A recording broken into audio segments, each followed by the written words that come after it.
Magandang umaga, ngayon po araw na Miyerkules, September 6, 2023. Update po muli sa lagay ng panahon. Patuloy pa rin po na minomonitor ang bagyong Ineng. Taglay ng nasabing bagyo ang lakas ng hangin na 45 km per hour malapit sa sentro at bugso nitong 55 km per hour.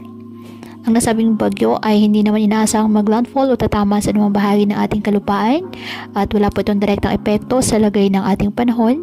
Ngunit ang trough extension nito ay nagdadala po ng light to moderate rains dyan po sa ilang bahagi ng Luzon.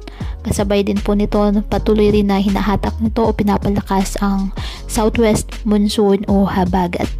Ngayong araw, ang Batanes, Abra, Apayao, Cagayan at Isabela apektado po ng trough ng bagyong si Ineng.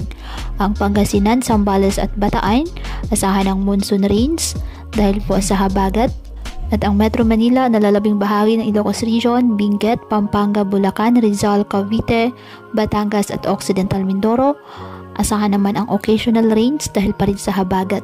At ang nalalabing bahagi ng ating bansa, bahagyang maulap hanggang sa maulap na halangitan with isolated rain showers or thunderstorms dahil po sa habagat at localized thunderstorms. Kaya pinapayuhan ng ating mga kababayan na maging maingat at maging alerto po sa mga posibleng pagbaha at pagguho ng lupa at ugaliin na magdala palagi ng payong o kahit anumang panangga sa ulan sa tuwing lalabas ng ating mga tahanan. At yan po muna ang update sa lagay ng panahon ngayong araw. Muli patuloy po tayo na mag-ingat at palaging tandaan, God loves you. Stay safe and God bless.